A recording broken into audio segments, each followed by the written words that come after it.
Hasmeningen, j'espère que vous avez passé une bonne semaine. Aujourd'hui, on se retrouve pour une vidéo assez spéciale, une vidéo que je voulais faire depuis longtemps, une vidéo à laquelle j'ai beaucoup réfléchi. Donc vous l'aurez vu au titre, on va parler du SSJ God, donc ça englobe le SSJ Blue également. Donc dans cette vidéo, on va parler de la puissance de cette transformation, mais pas que. Dans cette vidéo, on va aborder plusieurs thèmes, vous allez voir. Le SSJ God est un cas complexe pour différentes raisons, notamment car c'est entre guillemets la transformation signature de DBS. Je m'explique. Quand je vous dis que j'ai beaucoup réfléchi avant de faire cette vidéo, c'est que j'ai eu beaucoup de mal à estimer sa puissance. En effet, tout porte à croire qu'il y a une réelle volonté de l'auteur de mettre un écran de fumée sur sa puissance. Scénaristiquement, beaucoup de fois les auteurs mettent le doute sur la puissance de certains personnages ou certains power-up afin de ne pas être embêtés par les soucis d'incohérence. Je m'explique encore une fois. Par exemple, au début de l'œuvre, l'auteur chiffrait mathématiquement la puissance de ses personnages, mais a très vite arrêté après l'arc Namek, tout simplement parce que en chiffrant de manière officielle la puissance des personnages, l'auteur n'est plus en capacité de faire ce qu'il veut avec les personnages et leur puissance. Étant donné que le SSJ God et le SSJ Blue sont les transformations phares de DBS et c'est celles qu'on voit de manière plus récurrente, l'auteur a tout fait pour qu'on ne puisse évaluer sa puissance. Donc on dispose de trop peu d'éléments pour avoir une réponse finale véridique et d'une logique implacable. Mais vous allez voir, on peut quand même essayer de s'en faire un avis et on va débunk 2-3 trucs le concernant.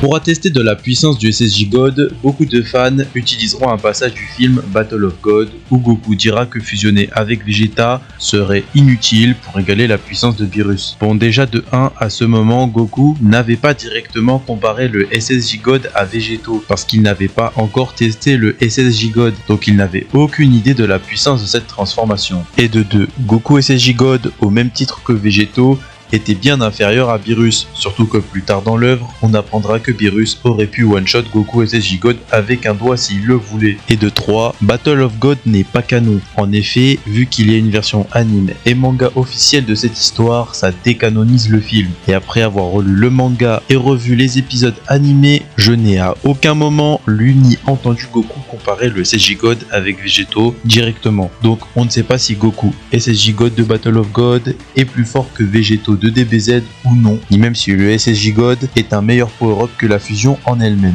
Spoiler, non. Le SSJ God et même le Blue sont inférieurs à la fusion. Et pour le coup, Dragon Ball Super est très clair là-dessus. Que ça soit dans la version anime, manga et même les films, la fusion est bien supérieure. Les guerriers Saiyan fusionnés ont montré de bien plus grandes prouesses que le SSJ God, rien qu'en forme de base. Mais tout ça est très intéressant, parce que dans la version DBZ de Battle of God, on nous laisse penser que le SSJ God est au moins un équivalent de la fusion, alors que dans DBS, il n'y a même pas match. La fusion l'emporte direct. Donc on peut observer qu'il y a deux versions de l'histoire, celle de DBZ où le SSJ God s'apparente à une grosse fusion, et il y a la version DBS où le SSJ God ne rivalise même pas avec un personnage fusionné en forme de base. À l'heure actuelle, on ne sait toujours pas si Goku SSJ God était oui ou non plus fort que Vegeto de la saga Buu, mais ce qu'on peut affirmer, c'est que Goku SSJ God était au moins dans cette tranche de niveau. Si dans DBS, la fusion en forme de base serait comparable au power-up d'un SSJ Blue, dans DBZ, la fusion en forme de base serait comparable au power-up du SSJ 3 de Goku.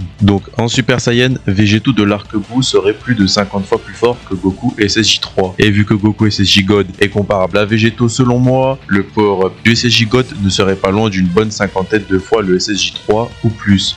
Beaucoup de gens me parleront des échanges de coups avec Beerus qui feront trembler l'univers au point de presque le détruire. Encore une fois, plus tard dans l'œuvre, le choc de l'impact entre le coup de poing de Goku Ultra Instinct et celui de Moro Ultra Instinct fera à peine trembler la Terre, alors que ces deux-là étaient bien plus puissants que Goku SSJ God et Beerus de l'arc Battle of God. Donc oublions ce paramètre qui n'est pas déterminant.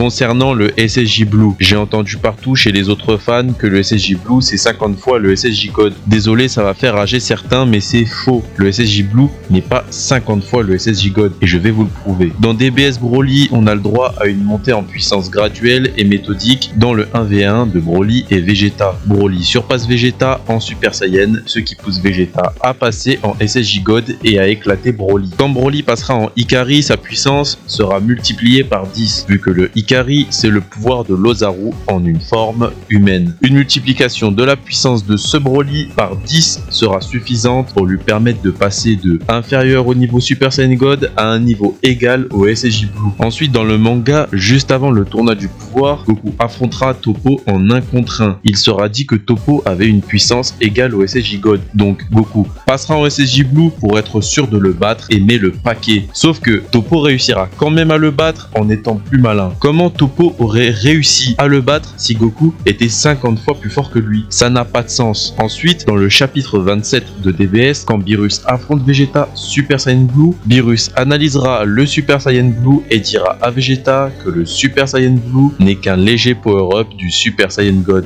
Donc, toutes ces pistes nous amènent à la conclusion que le SSJ Blue représente certes un boost du SSJ God, mais le SSJ Blue est très loin de valoir 50 fois le SSJ God. Beaucoup de pro SSJ God vont être déçus, mais bon, ne me faites pas dire ce que je n'ai pas dit. Je ne suis pas un anti-SSJ God non plus. Le SSJ God, il est quand même stylé et il est très fort. C'est juste que certaines personnes abusent trop concernant sa puissance. Surtout les Américains qui font des calculs astronomiques pour prouver que le SSJ God a un multiplicateur de 200 millions de fois la base MTR. Ils sont vraiment dans le turfu. Enfin bref, ma vidéo est juste là pour relativiser, pour bien faire réaliser que le SSJ God est certes fort, mais qu'il n'est pas aussi fort que beaucoup le pensent. On arrive à la fin de cette vidéo. Petit mot de la fin, n'hésitez pas à argumenter dans les commentaires si vous êtes d'accord ou pas d'accord. Je lis tous les commentaires et qui sait, peut-être que certains me feront changer d'avis. Mais il faut que les arguments soient logiques et factuels, sinon je ne répondrai pas. À moins que vous donniez simplement votre avis, et ça je respecte, il n'y a pas de souci. On est là pour échanger et pour le fun. Merci d'avoir visionné la vidéo jusqu'au bout. On se retrouve très vite. N'hésitez pas à follow mon compte TikTok, il y a du contenu exclusif. N'hésitez pas non plus à follow ma chaîne secondaire de secours. D'ailleurs bientôt je vais y poster du contenu exclusif pour ceux qui la follow. Likez si ça vous a plu, abonnez-vous pour voir la suite. Et moi je vous dis, Jane